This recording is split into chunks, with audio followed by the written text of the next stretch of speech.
There is no denying that Aaron Rodgers is one of the greatest quarterbacks of all time. A 3-time MVP, 9-time Pro Bowler, and Super Bowl champ, Rodgers holds a bevy of NFL records over his illustrious career. But as great as Aaron has been individually, his team hasn't won a Super Bowl since 2011, falling short in the NFC Conference Championship 4 separate times since then. This has nothing to do with Rodgers, who has been a top 3 QB in the league since 2010. There have been factors outside of his control that have led to the Packers falling just short of glory year after year. So this past offseason, Rodgers has made it painfully public that he is unhappy with the Packers organization. Although it may seem out of the blue to some, there were some clear warning signs that have led to this moment. So let's see what's happened for A-Rod and the Pack since 2012 that has led to Rodgers wanting out of Green Bay, and how this ugly offseason has unfolded to the point where one of the greatest to ever do it is likely only in it for one more last dance with the team.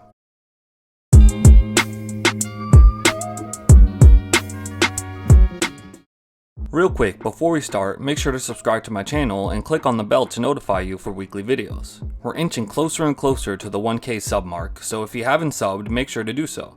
Feel free to give this video a like, and while you're here, make sure to check out my other NFL video on the Jets' sad quest for a franchise quarterback. And without further ado, let's get started. After recapturing the Lombardi Trophy for its namesake's original team, Rodgers was on top of the football world. In only his 3rd year of becoming a starter for Green Bay, Aaron established himself as one of the best QBs in the league. As good as Rodgers' first 3 campaigns were as a starter, he would only get better. The year following their surprising run to the title, Aaron won his first MVP, leading the league and setting the all-time single-season record for passer rating. He threw for over 4,600 yards at a 68% clip, good for 45 touchdowns to only 6 picks. And the Packers went 15-1, not too shabby for a follow-up to winning it all. But this is where the list of shocking postseason defeats begins for Rodgers and company. Green Bay ended up losing to the heavy underdog New York Giants 37-20. Eli Manning torched the Packers defense for 330 yards and 3 touchdowns, and the pesky Giants defense tormented Aaron in a sloppy display for the league MVP. Despite producing one of the greatest regular seasons for any quarterback of all time, Rodgers and the Packers flamed out in their only playoff game that year. It was a highly disappointing finish, but the future was still extremely bright in Wisconsin.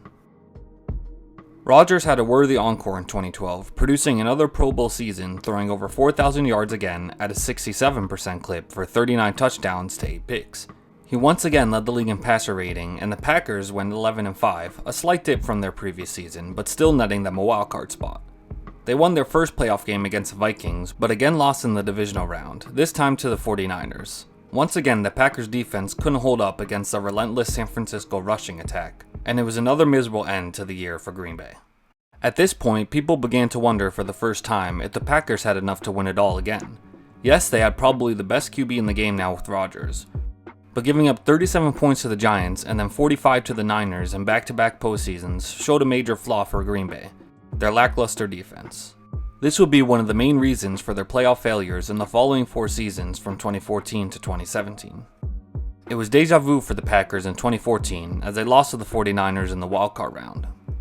The next season they got oh so close to returning to the Super Bowl, but lost in the conference championship to the Seahawks, in large part due to Brian Bostic's failure to catch an onside kick.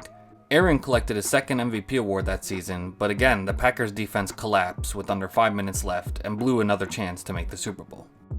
In 2016, Green Bay lost in the divisional round to the Cardinals, again in heart-wrenching fashion. This was in no way Rodgers' fault, as he put on an all-time display against Arizona, throwing 2 ridiculous Hail Mary passes to send the game into overtime, but it just wasn't enough to overcome Carson Palmer and Larry Fitzgerald's heroics.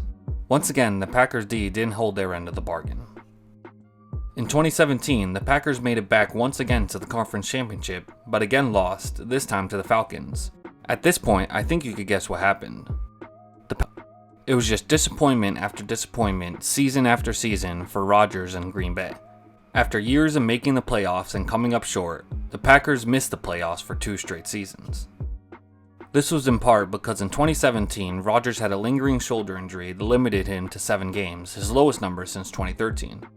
Regardless of everything that happened, he still signed a 5-year extension, making him the highest paid QB in the league, showing his loyalty to Green Bay and his team's confidence in him still being the best quarterback in the league. The signing immediately paid off, as the following year, a healthy Aaron played the whole season and once again put up Pro Bowl numbers. However, the Packers only went 6-9-1, mainly on the back of the Pack's horrid defense. Even though Rodgers signed that mega extension, the cracks between him and the management were growing. It was clear that Green Bay was not doing their part in returning the team to a championship level. The defense just wouldn't show up year after year, and the offense continually let key pieces go while not replacing them in free agency or the draft. So some major changes were made by the Packers. The first one was to fire longtime coach Mike McCarthy and replace him with Titans offensive coordinator Matt LaFleur. The defense obviously also needed a major overhaul to the group. As a unit, they ranked 25th in 2016, 26th in 2017, and 22nd in 2018. After a few major acquisitions, such as all-pros like Adrian Amos, Preston Smith, and Zadarius Smith, joining studs like Tramon Williams and Jair Alexander, the Pack defense catapulted all the way to the second-ranked D in the league. With guys on the offense like wideout Devontae Adams and running back Aaron Jones bursting onto the scene, this team on paper was just as balanced as a 2010 Super Bowl winning squad. So after 2 playoffless seasons and a franchise overhaul, the Packers went 13-3 in 2019, their best record since 2011's 15-1 season. Their offense and defense were both top 5 in the league, so there was no reason to think that they couldn't make it back to the big game. Things were going as planned as they won their divisional round game against the Seahawks, setting them up for another rematch against their eternal foil, San Francisco. And their old nemesis struck back once more, stifling Green Bay's offense. The Packers' D folded against the Niners' relentless running attack as they gave up 37 points. This is all sounding awfully familiar. A top 3 defense that dominated the regular season crumbled in the conference championship. It was the same old story, Green Bay's defense letting the team down. They again went 13-3 in 2020, and again had a top 10 defense and offense, but this time Rodgers rebounded from 3 straight down seasons, relative to his lofty standards, and he led the league in completion percentage, touchdowns, and passer rating, giving him his 3rd MVP of his illustrious career. This was Rodgers' best season since 2011 and quieted the noise of people speaking on his demise. Yet once again, it was all for naught as Green Bay lost in the conference championship at home to the Buccaneers. The main culprit? You can guess who. So the string of 8 unsuccessful playoff runs, including 3 straight L's in the semifinals, has led to this tumultuous 2021 offseason. It all started immediately after the NFC Championship game, when Rodgers lamented the Packers' decision to kick a field goal down 8 late in the 4th when they were in the red zone. After another devastating loss, Aaron stated that there were a lot of unknowns going into this offseason. Rumors immediately began to swirl about his future with the team, as Rodgers was the most vocal he had ever been with his displeasure with the franchise. A few months later, just before the first round of the NFL draft, it was leaked that Rodgers no longer wanted to play for the Packers. He even floated the idea that if things didn't work out with the trade, he would consider becoming the full-time host of Jeopardy! No, really. Things were that sour at the time between him and Green Bay's brass. Rodgers continually spoke publicly about his displeasure with Packers GM Brian Gutekunst, likening him to Jerry Krause, the GM of the dynasty Chicago Bulls. This was Aaron's first time alluding his current situation to that of The Last Dance, the ESPN documentary on the fall of the 6-time champion Chicago Bulls. But why didn't Rodgers like Gutekunst? Well, it had a lot to do with the roster mismanagement of the time since his tenure began in 2018. Yes, Brian made a lot of savvy moves to improve the Packers' defense and offensive lines. He turned both units into top 5 pieces, drafting and acquiring all pros every year. However, there were some very questionable moves made that really squandered the Pack's window of contention. Brian was abysmal at drafting receivers, one of the Packers' worst positions year in and year out. They've tried in free agency, but have shopped in the bargain bin, with the highest profile name being washed-up tight end Jimmy Graham. But the worst move Gutekunst made came before Rodgers' 2020 MVP season, drafting Jordan Love. There was no way to justify this move. Green Bay had just signed Aaron to his mega extension, and he had 4 years left on his deal when they made this pick. Furthermore, there were a bunch of valuable wide receivers on the board. Knowing they needed another weapon in the passing game, they passed on getting someone like T. Higgins, Michael Pittman, Laviska Shenault, or Chase Claypool in order to find a successor to Rodgers that wouldn't start for at least 4 years. Yes, the Packers did essentially the same thing when they took Rodgers in 2005 when they still had Brett Favre under center, but the difference was that Favre was closer to the end than Rodgers was. Also, Aaron was seen as the best QB in his class, while Love was the 4th or 5th ranked guy. Even worse, they traded up to get Love. They could have gotten the receiver Rodgers desperately needed, or even a corner to help a defense that was susceptible to giving up big plays. The move then wasn't to draft a position that would bear fruit in 5 years. The move was to get a player in a position of need now that could help the team return to the Super Bowl. But no, Brian and the pack decided against this and aggravated Rodgers so much that he had arguably his best season in his career because of it. So after the 2020 season, it was no surprise that the Packers fell short once more. In his heart, Rodgers probably knew that it would happen. The team had showed time and time again that they were more concerned about the future of the franchise than getting a second ring for Aaron Rodgers while he was still in his prime. And Rodgers wasn't the only one that had a gripe. Devonta Adams also voiced his dismay for the team situation and said that he earned the right to be the highest paid receiver in the NFL. At the same time, Aaron turned down a contract offer to make him the highest paid QB once more.